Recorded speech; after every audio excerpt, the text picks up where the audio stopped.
The gravel road sounded the same under my tires, slow, steady crunching that used to mean I was almost home. Pine hung in the air, sharp and clean. I remember rolling the window down, expecting that first clear glimpse of open shoreline, the tall grass bending toward the water just like it had for decades. Instead, I saw rooftops, 14 of them. Uniform wooden cabins lined the edge of the lake where my father and I once cleared brush by hand.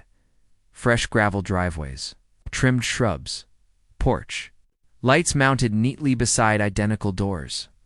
A pickup truck idled near what used to be my dock. Smoke drifted from a metal chimney. I pulled over and just sat there. Near the shoreline stood a polished wooden sign.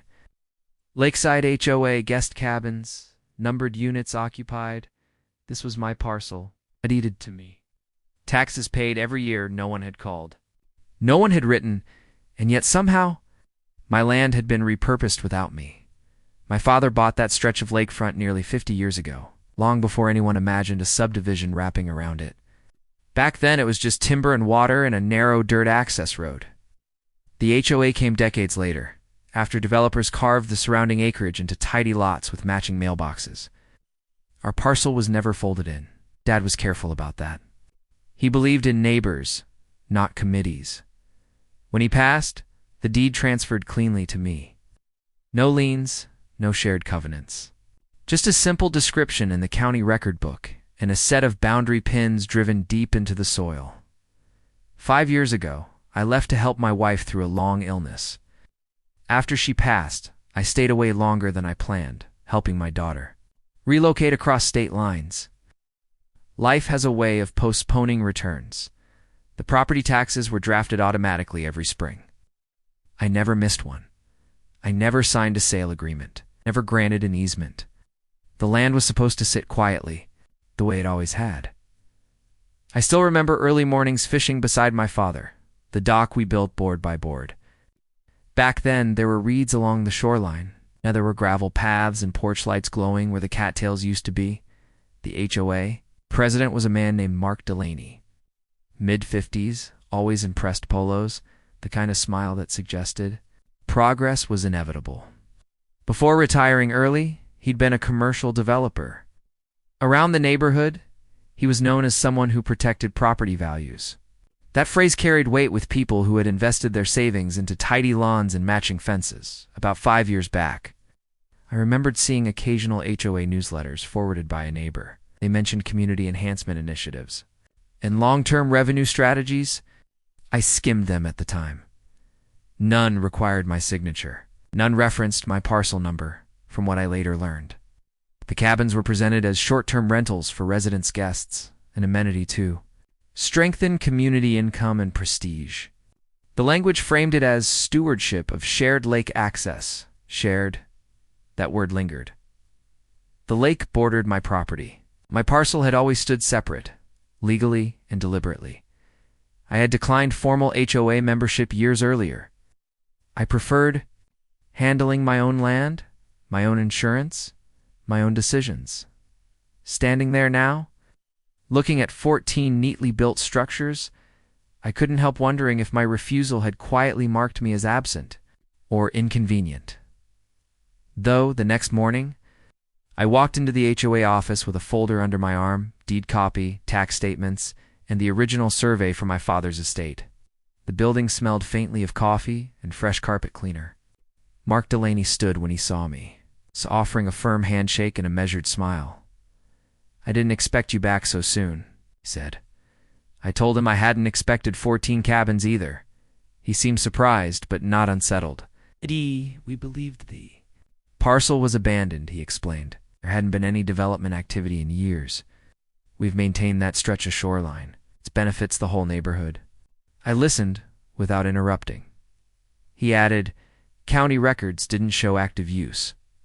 Active use. I opened my folder and asked one question. Who signed the construction authorization?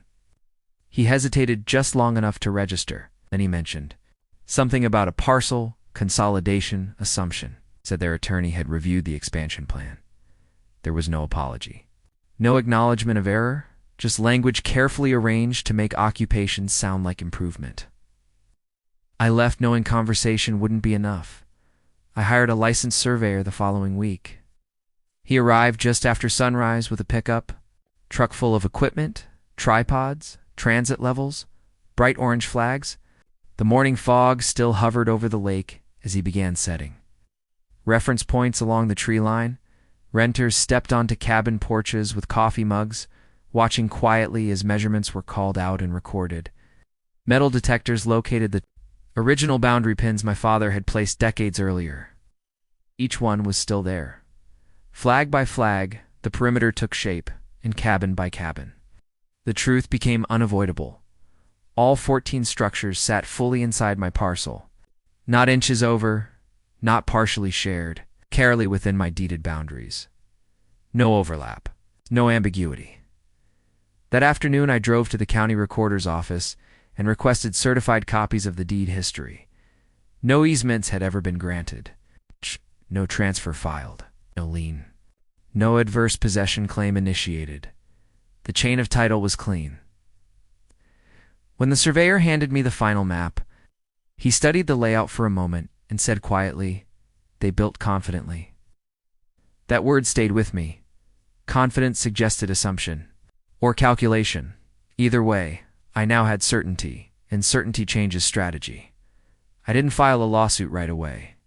Instead, I scheduled a consultation with a real estate attorney who specialized in land use disputes. I brought the survey, the deed copies, and photos of every cabin. He reviewed everything slowly, occasionally nodding. "You have options," he said. "Immediate seize, sand assist. Demand removal of the structures, civil trespass damages, disgorgement of rental profits, quiet title action to formally affirm ownership in court." Then he paused on one detail. The cabins were actively rented, income-producing structures built entirely on land I owned. That changed the leverage. If they were collecting revenue on my parcel without authorization, we could demand a full accounting of every dollar earned, not just future income, past income. My attorney outlined a sequence instead of a confrontation.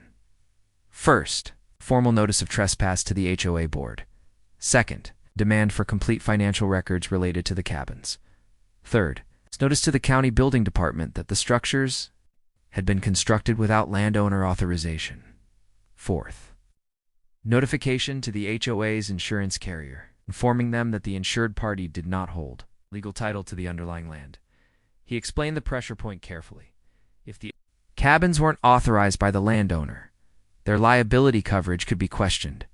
If a renter slipped on a dock or fell down porch steps, the exposure might fall onto the HOA without protection. That wasn't revenge. That was risk. I didn't block driveways. I didn't speak to vacationers. I didn't create a scene. The guests had done nothing wrong instead. Certified letters went out with return receipts required. Within days, county inspection notices appeared taped to several cabin doors. I noticed them during a quiet drive past the property. Small, bright sheets of paper, impossible to ignore. Online rental listings vanished one by one. Neighbors began stopping each other on sidewalks, asking cautious questions. An emergency HOA board meeting was announced by email. Through all of it, I said nothing publicly. I let the paperwork speak. And then I waited. It took less than 3 weeks for the pressure to surface. The rental calendar went dark first. Then I received confirmation through my attorney that the HOA's short-term income had been frozen, pending the county's review. Shortly after, their insurance carrier sent a formal inquiry requesting proof of insurable interest in the underlying land. That phrase matters. Without ownership or a recorded lease, coverage becomes uncertain. The county also began questioning the validity of the HOA building permits. Then Mark Delaney called me directly. His voice was steady, but the polish had dulled. "We'd like to discuss purchasing the parcel at fair market value," he said. I let a moment pass before answering. "You built first. Now we calculate." I told him we would need 5 years of projected rental revenue, full disclosure of construction and landscaping costs, and reimbursement of my legal fees. And understand, I added evenly, demolition is still an option. There was a long silence on the line. For the first time, he was measuring consequences. instead of expansion. The HOA board voted to settle before the county completed its final review. Litigation would have exposed them to removal orders, restitution claims, and prolonged scrutiny from their own residents. Certainty, even expensive certainty, was safer. The terms were straightforward. They formally purchased my parcel for 3 times its assessed value. In addition, they issued a settlement payment reflecting a portion of prior rental income. Every dollar of my legal fees was covered. It's most important to me. The agreement included a written public acknowledgement that construction had occurred.